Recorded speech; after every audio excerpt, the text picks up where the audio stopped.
Olá, pessoal! Sejam bem-vindos ao nosso curso de Cálculo 2. Eu sou o professor Tiago de Oliveira e nessa videoaula vamos trabalhar com volumes por cascas cilíndricas. Primeira parte. Bora lá!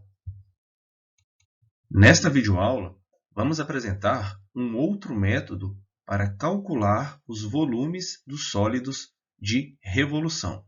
Esse método é o método das cascas cilíndricas. Então, vamos começar. Alguns problemas de volume são muito difíceis de lidar pelos métodos da videoaula anterior, ou seja, pelos métodos do disco e das arruelas.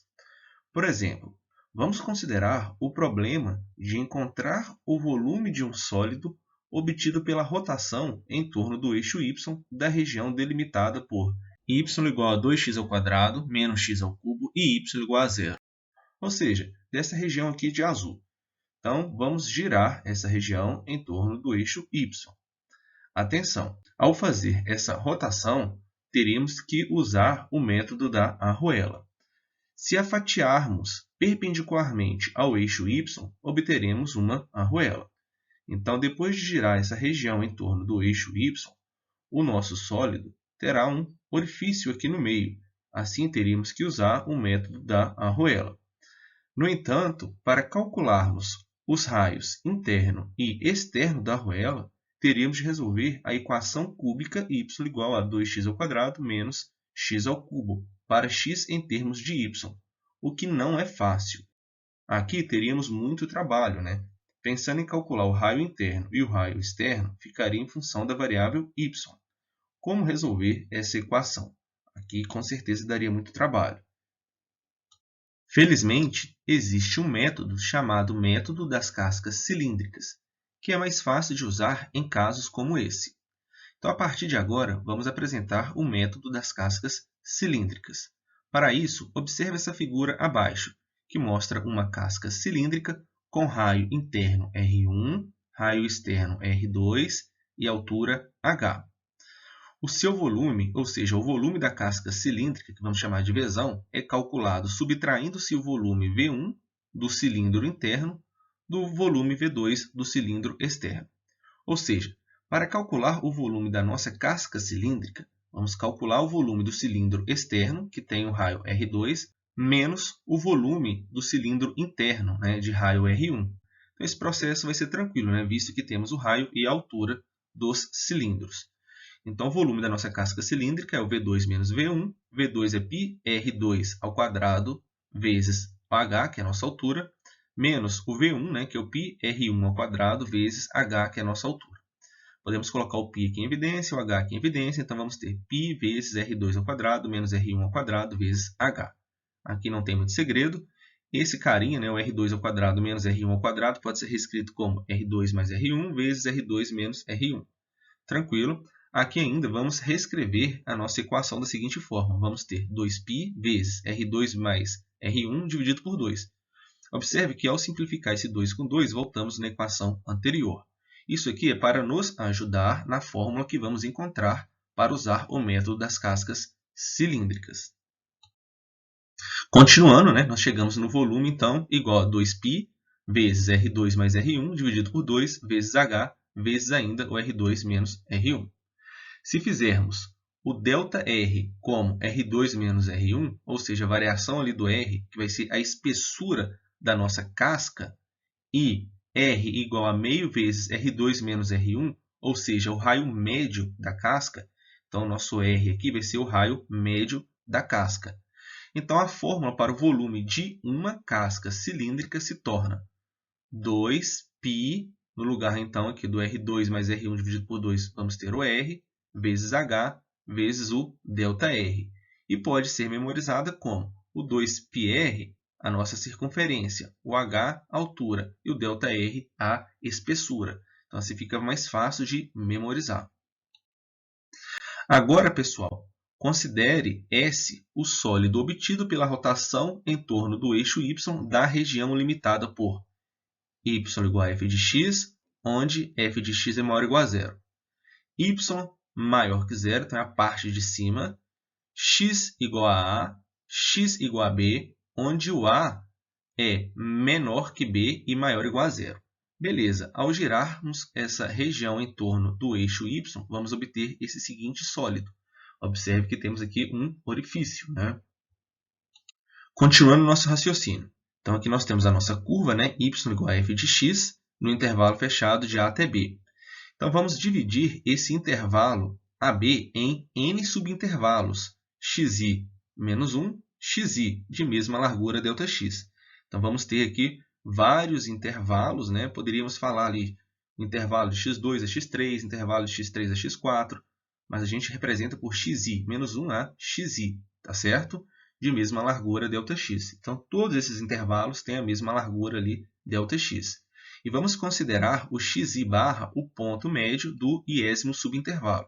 Então, por exemplo, se tivéssemos um intervalo ali de x2 a x3, o x3 barra seria o ponto médio desse intervalo. Agora, se o retângulo com base xi menos 1, xi e altura f de xi barra, né? Observe que você tem um retângulo aqui com base xi menos 1 a xi e a altura seria o quê? O f de xi barra. Beleza? É girado ao redor do eixo y, então o resultado é uma casca cilíndrica com raio médio xi barra, altura f de xi barra e espessura ΔX. Então, ao girarmos, né, esse retângulo em torno do eixo y, vamos ter uma casca cilíndrica. E nós já sabemos calcular o volume de uma casca cilíndrica, que é 2π xi barra vezes a altura, que é o f de xi barra, vezes a espessura ΔX. Olha que interessante. Portanto, uma aproximação para o volume Vzão do nosso sólido S é dada pela soma dos volumes dessas cascas, que vamos representar por Vzão, que é aproximadamente o somatório dos volumes das nossas cascas de I igual a 1 até N, que ainda assim pode ser reescrito como o VI, né, que nós encontramos 2π xi barra vezes f de xi barra ΔX. Lembrando novamente, né, esse xi barra é o nosso raio, o f de xi barra é a altura e ΔX a espessura da nossa casca cilíndrica. Essa aproximação parece tornar-se melhor quando n tende ao mais infinito. Mas, pela definição de uma integral, sabemos que o limite, né, desse somatório, dessa soma de Riemann, é igual à integral definida de 2πx vezes f de x dx no intervalo de A até B. Então, é isso que nós vamos usar para calcular os volumes dos sólidos de revolução usando o método das cascas cilíndricas. Então, a seguinte definição parece plausível. O volume do sólido na figura 3, obtido pela rotação em torno do eixo y da região sob a curva y igual a f de x de A até B, ou seja, ao girarmos essa região em torno do eixo y, vamos obter esse seguinte sólido. E para calcular o volume desse sólido, vamos ter as seguintes fórmulas. A integral definida de 2πx vezes f de x dx no intervalo de A até B, onde o A é maior ou igual a zero e menor que B. Pessoal, a melhor maneira para se lembrar da fórmula que acabamos de apresentar é pensar em uma casca típica, cortada e achatada, como nessa figura 5. Então, nós temos uma casca cilíndrica, aqui ela está cortada. Observe que o raio da nossa casca cilíndrica é x. Então, o comprimento dessa casca vai ser 2πr. No lugar do r, eu coloquei o x. A altura da nossa casca é o f de x. A espessura aqui é o ΔX. Então, para calcular o volume dessa casca, vamos lembrar da circunferência 2πr, né, que é 2πx, vezes aqui a altura, que é o f de x, vezes a espessura, né, que no caso aqui vai ser o dx. Então, isso fica mais fácil para memorizarmos essa fórmula. Uma outra observação, esse tipo de argumento será útil em outras situações, tá? Tais como quando girarmos em torno de outras retas além do eixo y. Nós vamos ver alguns exemplos na próxima videoaula. Para finalizar, vamos ver um exemplo. Exemplo 1. Encontre o volume do sólido obtido pela rotação em torno do eixo y da região delimitada por y igual a 2x² menos x³ e y igual a zero. O exemplo que apresentamos no início da nossa videoaula. Então, aqui nós temos a nossa curva. A região seria essa aqui, né, limitada entre a curva e a reta y igual a zero. Ao girarmos isso em torno do eixo y, vamos ter um volume onde as suas seções transversais seriam arruelas. Mas nós vamos usar o método da casca cilíndrica. Então, para o método da casca cilíndrica, vamos olhar para o raio, né? O raio aqui vai ser o x, né? Nesse caso de 0 aqui a qualquer carinha entre 0 e 2. Então, temos que o raio é igual a x. Nós temos que a nossa circunferência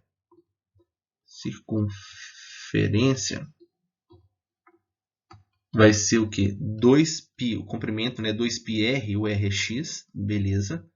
E a altura vai ser a nossa função, né? A altura aqui vai ser a nossa função, que é 2x² menos x ao cubo. Então, beleza, para cada x que você escolher, né, você tem ali a altura, que é 2x² menos x ao cubo. Assim,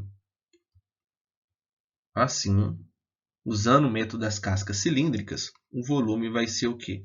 O x vai estar variando de 0 a 2, de 2πx, nossa circunferência, vezes 2x² menos x ao cubo, aqui é a nossa altura, vezes o dx, que é a nossa espessura. Então, né, aqui nós temos a circunferência, aqui nós temos a altura e aqui nós temos a espessura. Beleza. Agora basta calcular essa integral, né? Podemos tirar esse 2π aqui do nosso integrando. Então, temos 2π, aqui a integral definida de 0 a 2. X vezes 2x² fica 2x ao cubo. X vezes menos x ao cubo fica menos x à quarta. Isso dx. Essa integral aqui vai ficar o quê? 2π vezes 2x à quarta sobre 4 menos x à quinta sobre 5 no intervalo de 0 a 2. Resolvendo essa integral, nós vamos ter aqui 16π sobre 5 a nossa resposta. Então, esse é o volume aí do nosso sólido de revolução. Na próxima videoaula, vamos ver outros exemplos. Pessoal, os slides foram elaborados com base nas notas de aula do livro Cálculo Volume 1 do Sturt. Um grande abraço e até a próxima!